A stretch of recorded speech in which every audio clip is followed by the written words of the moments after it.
हरे कृष्णा, मैं गौरांगी कृष्णदास की आज आपके लिए फिर एक छोटी-सी कथा लेके आई हूँ वृंदावन धाम की। वृंदावन धाम जैसा कि सभी लोग जानते हैं कि वृंदावन धाम स्वयं वृंदावन धाम में हमारे कृष्णा रहते हैं, राधा रानी महारानी रहती हैं। ये ये धाम हमारे वो गोलोक धाम वृंदावन से अलग नहीं है, जहाँ पे कृष्णा प्रत्यक्ष रूप में वास करते हैं। इसीलिए बाकी जगहों से ज़्यादा वृंदावन धाम की महिमा अपार। मतलब चाहे वो जगन्नाथपुरी धाम हो, चाहे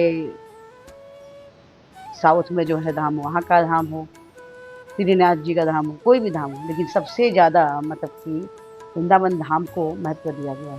सारे धाम और वृंदावन धाम।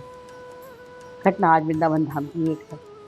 घटना कुछ इस प्रकार की कि एक साधु महाराज थे जो कृष्णा से अनन्य प्रेम करते थे और कृष्णा भी उनसे बहुत प्यार करते थे।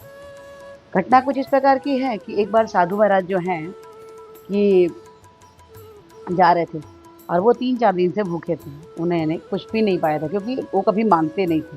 साधु महाराज कभी माँगते नहीं थे, उनकी माँगने की आदत नहीं। जा रहे थे तो उन्होंने देखा एक मिठाई की दुकान पे गरम-गरम जलेबी बन रही थी और वहाँ रबड़ी बन रहा था और साथ में दूध भी था। साधु महाराज देख के उनकी इच्छा हुई कि काश मैं भी इसको पा सकता, पर वो तो आदत था उनका कि वो तो माँगते तो थे नहीं।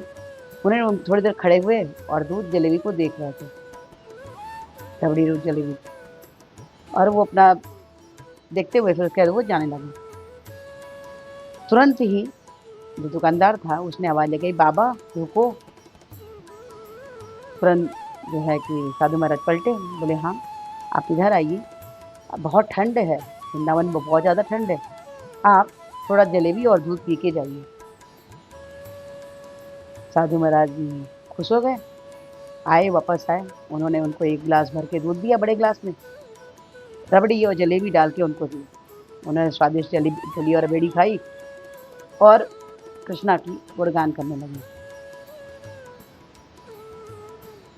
उसके बाद फिर वहाँ से खा के वो फिर चलने लगे। जैसे ही खाए तो ऊपर देखने लगे कि वाह मेरे कृष्णा, एक बार मेरे मन में इच्छा हुई, आप मेरी इच्छा को पूर्ति कर दिया।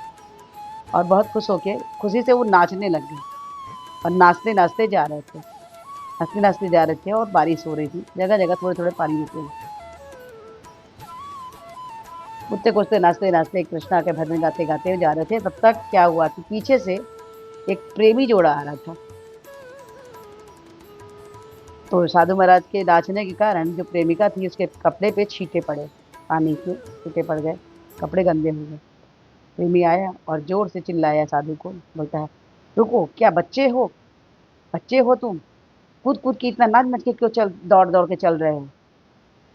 देखो तो साधु महाराज देखे, बोलते कि क्या हो गया? तो बोलते हैं, "तुम्हारी वज़ह से मेरी प्रेमिका के कपड़े गंदे हो गए।" साधु महाराज बोले, मैं तो देखा नहीं कि आप मेरे पीछे आ रहे हो, ऐसे ध्यान से तो चलना चाहिए ना, कूद-कूद के क्यों चल रहे हो?" तो साधु महाराज कुछ बोलते उससे पहले प्रेमी को इतना ज़ोर से गुस्सा आया कि उन्होंने साधु महाराज को एक थापड़ मारा। एक थप्पड़ मारने के कारण बेचारे साधु महाराज तो बहुत बूढ़े थे, वो ज़मीन में गिर गए और उनके कपड़े पूरे कीचड़ में गंदे हो गए। तो वो बोलते हैं कि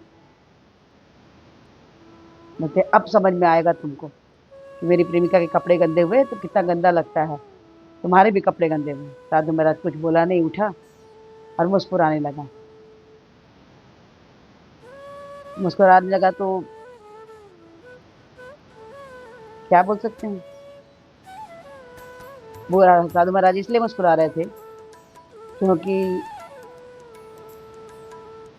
थोड़ी देर पहले अभी कृष्णा ने कृपा की थी, उनकी इच्छा हुई दूध जलेबी खाने की, तो कृष्णा ने वो व्यवस्था कर दी और इसलिए हँस मुस्कुरा रहे थे क्योंकि अभी थोड़ी देर पहले गरम-गरम जलेबी खिलाए थे, दूध पिलाए थे, अभी गरमा-गरम थप्पड़ पड़ गए गाल में। चलो जैसी प्रभु की मर्ज़ी। और वो जो जोड़ा था मारने के बाद आगे बढ़ गए। जबकि प्रेमिका ने बोला भी था कि चलो कोई बात नहीं, कुछ नहीं होता, जाने दो, कपड़े हैं घर के पास ही पहुँच गए हैं, वो तो बेघर चले जाएँगे, कोई बात नहीं। लेकिन प्रेमी ने आखिर गलत किया साधु के साथ। आगे बढ़े, उसके बाद फिर थोड़े ही दूर प्रेमी प्रेमिका आगे बढ़े थे, तब तक क्या हुआ, एक गाड़ी जो तेज से आई और प्रेमी को टक्कर मारी और वो गिर गया और नीचे लहू लुहान हो गया। तो साधु महाराज दौड़ के आए और उन्होंने उसको उठाने लगे। प्रेमिका चिल्लाने लगी, बोलती है कि तुमने मेरे मेरे प्रेमी को तुमने श्राप दिया, तुम्हारे उसके कारण से मेरे प्रेमी को चोट लगा। साधु साधु महाराज ने बोला कि मैंने श्राप दिया? मैंने तो कोई श्राप नहीं दिया, मैं क्यों श्राप दूंगा, मैंने श्राप नहीं दिया। बोलते नहीं, तुमने श्राप दिया। तो वहाँ इतनी हल्ला गुल्ला सुन के बहुत सारे लोग वहाँ इकट्ठा हो गए। तो साधु महाराज ने पूछा कि अभी थोड़ी देर पहले मेरे साथ क्या हुआ था, आप लोगों ने देखा था क्या? इसमें कोई भी ऐसा इंसान है जो अभी थोड़ी देर पहले जब इन्होंने मुझे मारा था, मैं जमीन में गिर गया था, तो कोई कोई वहाँ तो एक व्यक्ति था, उसने कहा हाँ मैं वहाँ था, मैंने देखा था। तो बोले क्या मेरी गलती थी? तो बोले कि नहीं, आपकी गलती तो नहीं थी, आप तो सीधे चल रहे थे, आपको क्या पता कि ये पीछे से आ रहा है। तो बोले इसने मुझे क्यों मारा था? इसने मुझे इसलिए मारा था क्योंकि मैंने इसकी प्रेमिका के ऊपर कपड़े पे छींटे डाले थे, ठीक है, इसलिए इसने मुझे मारा था। ठीक उसी प्रकार इसने मुझे सजा दिया। क्यों दिया? कि मैं इसकी प्रेमिका को के कपड़े मेरी वजह से खराब हुए थे। ठीक उसी प्रकार से मैंने तो कुछ नहीं बोला, पर मैं जिसको पसंद करता हूँ, जिसको मैं प्रेम करता हूँ, उनको भी ये चीज़ बुरी लगी। किसको? हमारे कृष्णा को। इसीलिए उन्होंने इनको, मैंने तो कोई श्राप नहीं दिया था, लेकिन कृष्णा ने इनके संग में इनको चोटिल किया, मतलब इनको चोट लगी इसी कारण से। इन्होंने मुझे मारा थप्पड़, कृष्णा ने इन्हें मारा। अब ये बात, ये कमी दोनों को समझ में आ गई। उन्होंने प्रेमी जोड़े थे, उनको समझ में आ गई कि गलती उनसे हुई थी। साधु महाराज की कोई गलती नहीं थी, लेकिन बिना गलती के ही साधु महाराज को उन्होंने जो थप्पड़ मारे थे, उसीलिए उनको ये सजा मिली, जो उन्हें चोट लगी। अब वो जो थे क्षमा मांगने लगे और साधु महाराज जाने लगे मुस्कुराते हुए। क्षमा मांगने लगे तो साधु महाराज बिना मुड़े कि बाबा मुझे माफ़ कर दीजिएगा, मुझसे गलती हो गई। लेकिन बाबा पीछे मुड़ के देखे नहीं, साधु महाराज देखा नहीं, सिर्फ हाथ उठा के ठीक है खुश रहो सुखी रहो ऐसा आशीर्वाद देते हुए साधु महाराज चले गए। हमारे जीवन में जो भी घटनाएं होती हैं, चाहे जैसी भी घटना हो, ये हमारे हाथ में कई बार नहीं होती है, ज़्यादा करके नहीं होती, क्योंकि कहते हैं, कहावत है, बिना हरी के तो पत्ता ही नहीं हिलता, उनकी इच्छा होगी तभी पत्ता हिलेगा।